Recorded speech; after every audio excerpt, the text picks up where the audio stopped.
Most of this train goes over 5,000 metres and has the highest train station in the world aboard it. And now on this train, throughout the cabins, we even have little places to put in our oxygen masks in case the altitude requires us to have oxygen. We've just gone past Togolay, which is the world's highest train station.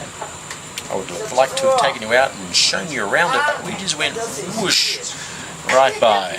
Morning and welcome to Lhasa, Tibet, home of the Dalai Lama, region of China. Well, so the Chinese say. One of the interesting things, just as a way of introduction, is there are a lot of these stupas dotted around Lhasa, and people will only walk around them clockwise. That's the tradition. So in fact, oh, it must be a Chinese car because he's breaking the rules. So in fact, there's lots of these stupa type things around Lhasa, so almost everyone in this old town is wandering around the entire old town in a clockwise direction. Anyway, Lhasa, Tibet. I'm about to enter the 1300-year-old Jokang temple. I'm not allowed to film inside because it's the most revered, most spiritual place in all of Tibet. The statue of the Buddha inside this temple is the one that most people come on pilgrimage to see. And outside this temple, waiting to come in, are a whole lot of pilgrims prostrating themselves, giving testament to the importance that this temple maintains in the world of Tibetan Buddhism. And this is the Seta Monastery, just outside Lhasa, built in about 1400.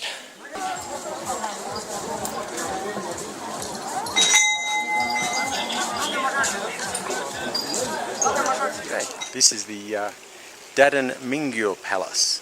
This was designed and built for the 14th Dalai Lama, that's the current Dalai Lama, built between 1954 and 1956. And unfortunately, for most of the time, the Dalai Lama hasn't been able to live here, and thanks to the Chinese authorities, still can't. That really surprises me, well, it shouldn't when you think geopolitically, about Lhasa is the enormous amount of police you see everywhere. So, first day in Lhasa in Tibet, first impressions. Oh, the landscape is amazing, but out of all of the countries I've been in, all the regions I've been in, this one feels more like being under occupation than any other. There is such a strong differentiation between the Han Chinese culture and the Tibetan culture. You know, I see in the Tibetans here a lot of similarities with the Bhutanese, but you also see with the Han Chinese a lot of similarities with Beijing, and these two cultures are just clashing. And I'm standing in what I call Tiananmen Square Junior. It's not really its name, but when you look around behind me, it looks surprisingly like Tiananmen Square, with soldiers, flags, the whole bit. And across the road, you get the Palada Fortress. And for me, this is the great juxtaposition right here between Tibetan culture and Han Chinese culture. And this is the Potala Palace. This used to be the heart of independent Tibetan government the Dalai Lama used to rule from. There's been construction on here since about 700 AD, but this palace started its construction in 1465 AD and took 50 years to build. 13 stories and 1,000 rooms, and is probably Lhasa's most recognisable landmark.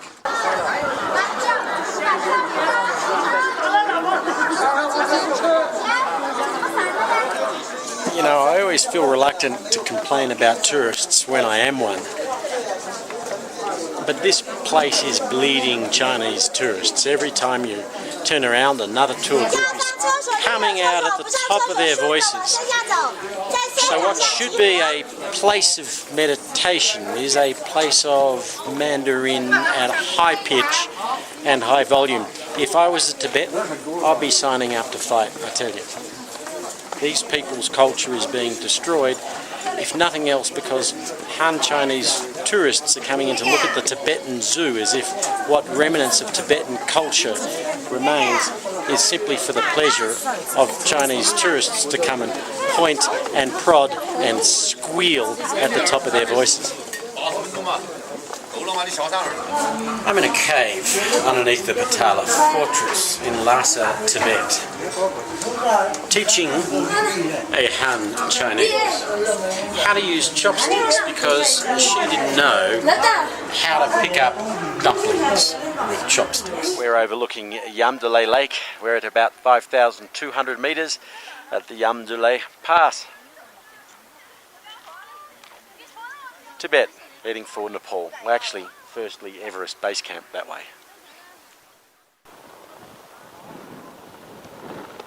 There are a few curiosities here in Tibet as we're walking along one of these rural areas. You can see that far from the development of Lhasa, there is still a lot of poverty where people dry their cow dung mixed with straw to be both building products and heating products in winter. Now, this brings us to some larger developmental questions about Tibet. There's a lot of people in the West who automatically assume that the Chinese are wrong. And I have to say my initial impressions here are that China is like an occupying power, and I haven't felt anywhere as much like an occupied country as here. But China uses two justifications. One, a historical claim over territory, and I need to look into a lot more depth to decide whether there is any validity there. And secondly, to end a repressive regime. We in the West look to the Dalai Lama and we assume he's a man of peace, and he actually is. But what was the governance structure of Tibet before China came? Well, under the 13th Dalai Lama, the Dalai Lama before the current one, and a couple of years under the 14th Dalai Lama before he fled, the best description of Tibet is a theocratic feudalist state. And that is a theocratic dictatorship with a feudal lordship system underneath that. Now that the 14th Dalai Lama has brought in some democratic reforms, a degree of them, there is a bit more of a separation between the theocracy and the governance. In a way, it's a bit like Iran. You've got a theocratic overlord with the Ayatollah and a selected group of candidates who can run for the presidency, as you see going on in Iran today. But here are some amazing things that you may not have known about the theocratic feudalism of Tibet. Slavery was allowed into the early 1900s. That is, less than 100 years ago, slavery was permitted here. The brutal torture and imprisonment of people that stepped outside the feudal system saw removal of limbs as punishment, brutal eye gouging, and things like that. So at least under the 13th Dalai Lama and his predecessors, and the feudal overlords of those times, maybe the Chinese had a point. A theocratic feudalism is not such a great governance structure. With the prayer flags bouncing around my shoulders, we're now passing through the Katsala Pass, which is 5,200 metres, and officially entering into the Himalayas. Oh, Everest Base Camp, here we come. When you think of the forces at play of India subsuming underneath the Asian continent and pushing this up, making the Himalayas still grow today, and look at all this stuff, I get excited at watching the earth shape itself, and this is a great place. I should have been a geologist. David Attenborough eating your heart out. That is the little hill that Edmund Hillary and Sherpa Tenzing Norgay walked up back in 1953. That is Mount Everest, and this is the roof of the world.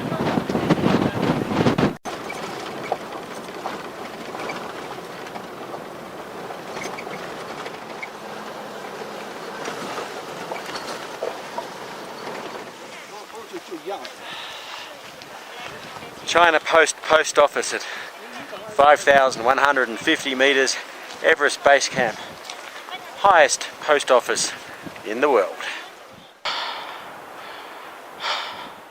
Here at Everest Base Camp. It's a little bit foggy, so you can't see Everest at the moment, but I'm here with my mate the Yak. Say hi, Yak. Come on. Anyway, that's the Yak at Everest Base Camp. Just on top of the cloud is the summit of Mount Everest. I have seen the summit of Mount Everest. Now, it's even surprised me how excited I got at the first glimpse of the massive of Mount Everest, and when the summit peaked above the clouds and we could actually see, clear as you like, the summit of Mount Everest. I got so excited. Just about to cross the border from Tibet into Nepal, but before we do, let me show you how the landscape changes from Everest Base Camp down to the Nepali border. It's phenomenal.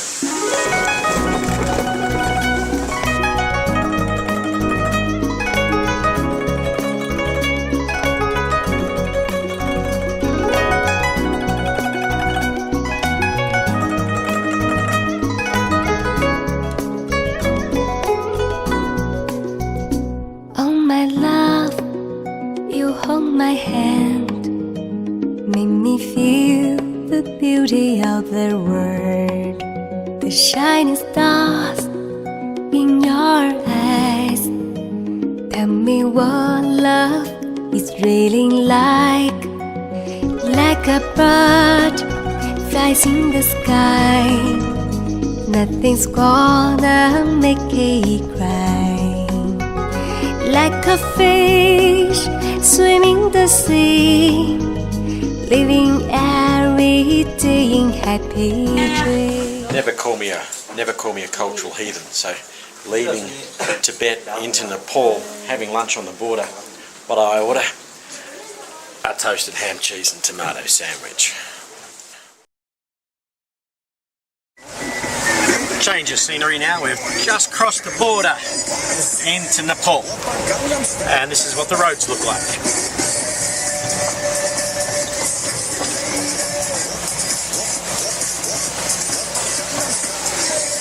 Listening to Gunman style. Around about 50 metres from the space where I'm sitting, one of history's great historical characters was born.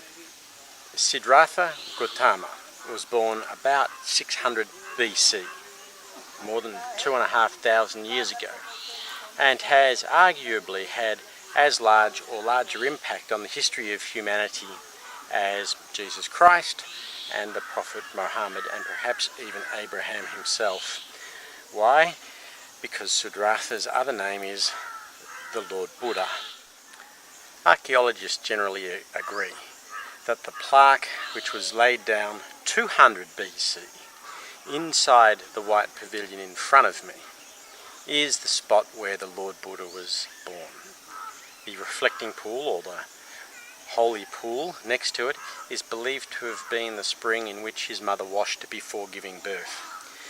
But he wasn't born into poverty. The Lord Buddha was born as a prince, and it was only when he became older and ventured outside the protective zone of the castle did he see the poverty around him and reach a degree of enlightenment through self-examination. And when you boil Buddhism down, it is that search for enlightenment through self-examination which is the heart of Buddhism. And Buddhism started here in Lumbini, Nepal.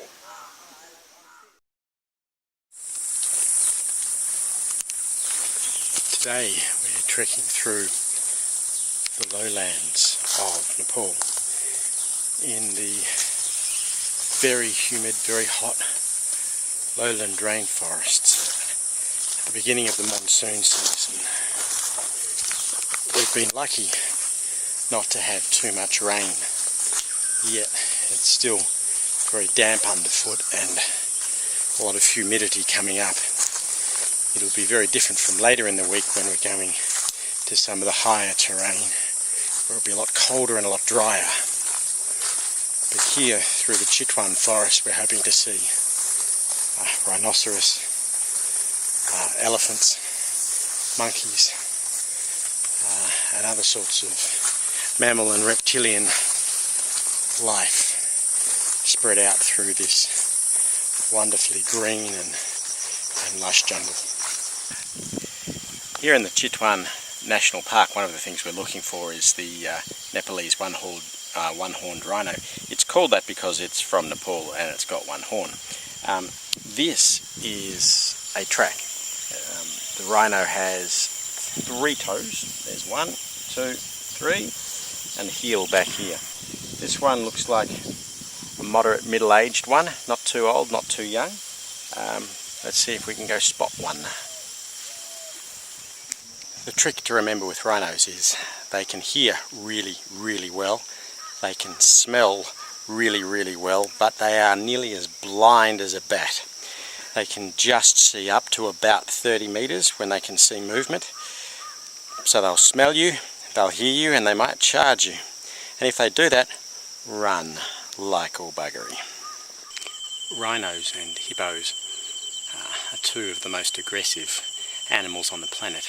In Africa, hippos are responsible for more human death than any other species, including lions and tigers. Here in Nepal, the rhino has that status.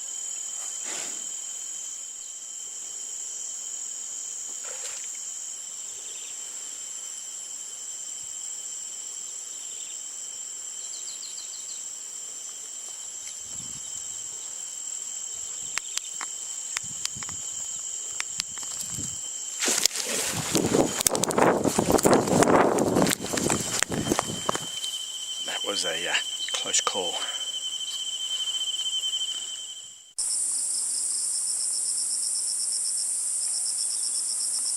It used for? This is for vegetable curry, especially wild, especially for curry.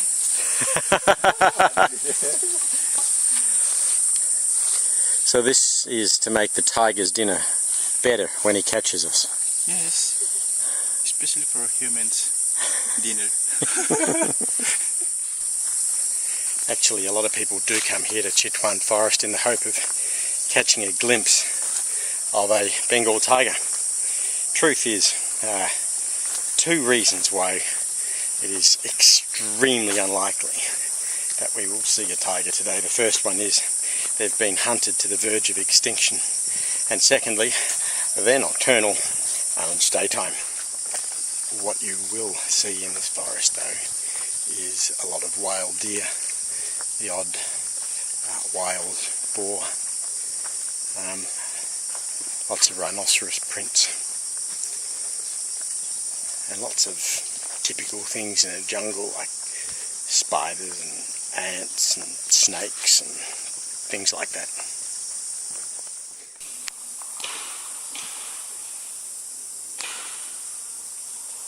What you're hearing and what we can glimpse through the forest is 2 stags fighting, presumably over a female.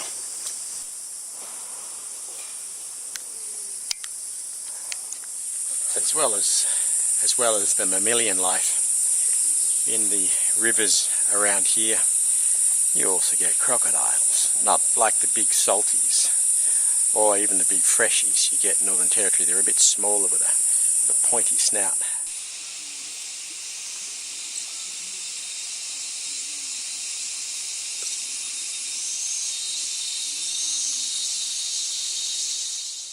Found another rhino. This time out in the open in the grass plain, just over my shoulder here. You should be able to see him like a white rock. The good thing is, this far away he wouldn't be able to see us unless we move. He's able to hear us, and we're able to hear him, and he can probably smell us. And if we started to move drastically, he might come this way, in which case all I need to do is run faster than Olivia.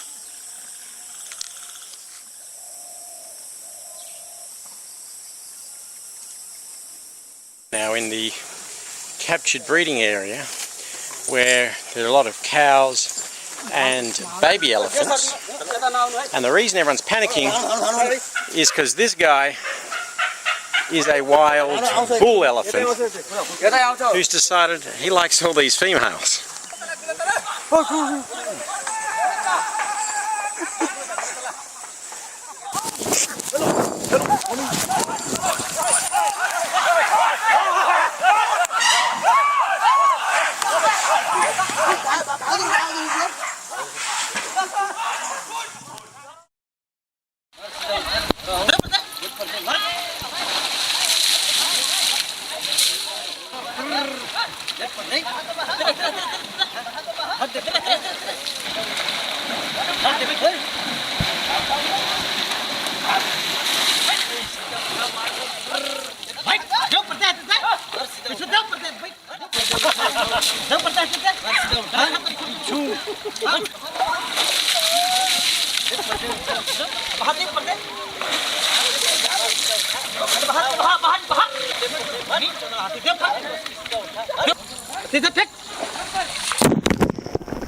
a microlight about 4,000 feet above Pokhara in Nepal. Spectacular view. It'll be a lot better in non-monsoon season without the clouds when you can see all the mountains. But hey, it's not bad anyway. How's your Thursday?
I'm way up here on the top of a hill, and I'm going to go way down there on that 1.8 kilometres in the world's longest zip line, a 600-metre vertical drop, and we're going to hit top speeds of 140 kilometres an hour.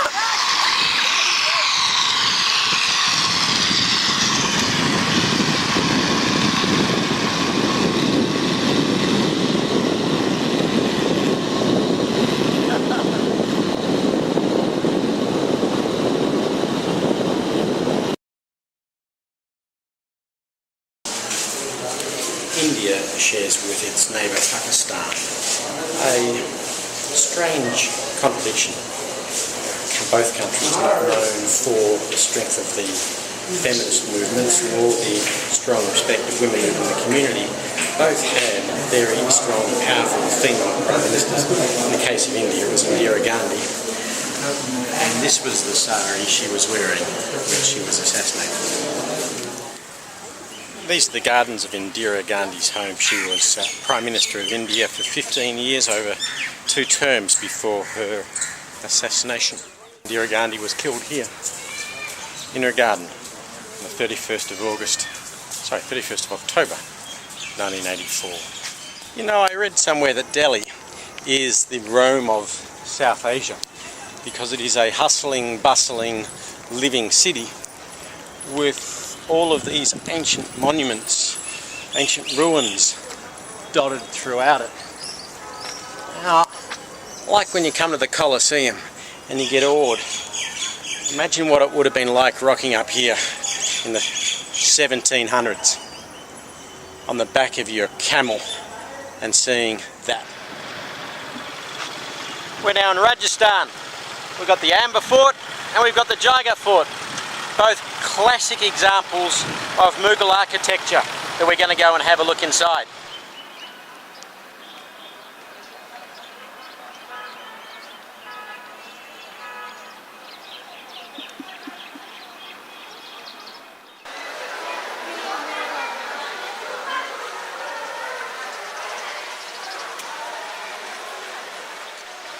It doesn't take much to see why the Amber Palace here has just been inscribed on the World Heritage List.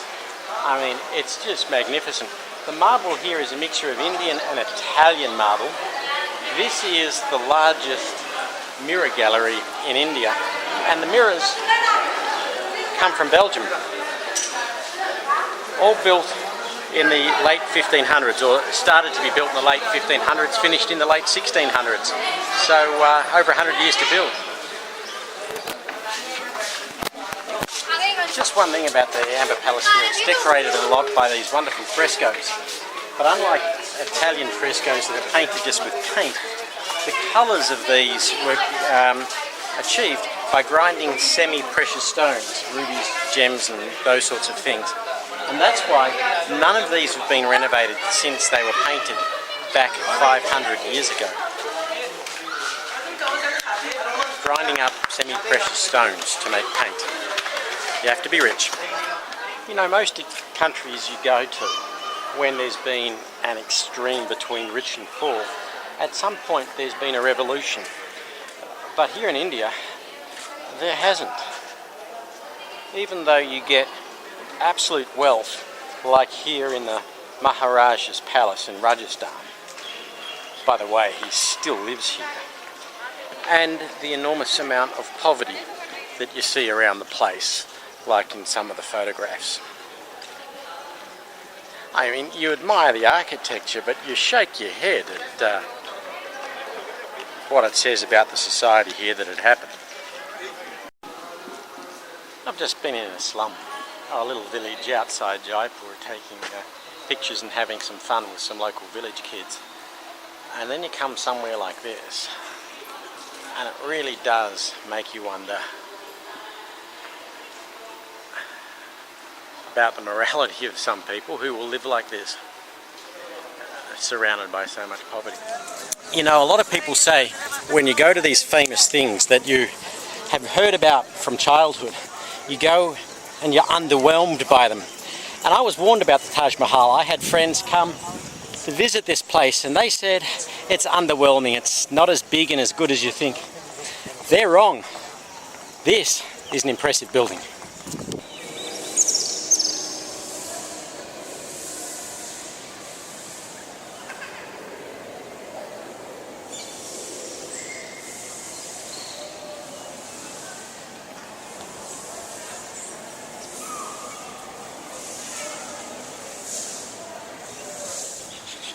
Here in Agra Fort in Agra, the home of the Taj Mahal, a lot of people know of the Taj. But of course, this is Agra Fort, which has got a wonderful blend of red sandstone and white marble, also inscribed on the World Heritage List. Behind me is the Hall of Public Audiences. And like a lot of the Mughal architecture in these old historical buildings, it's a lot more grand in person than it appears on screen. Boy, these Mughals built some good stuff.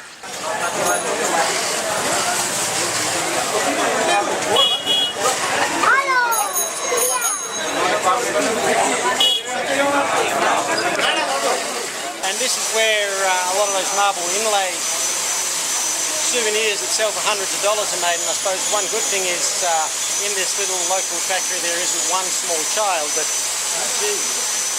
working conditions aren't great and they wouldn't make a lot of money.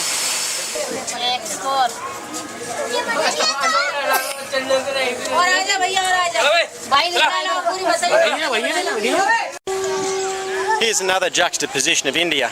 This is the wonderful Mughal palace, the Agra Fort, and directly opposite is this slum living area. Let's go have a chat to some people.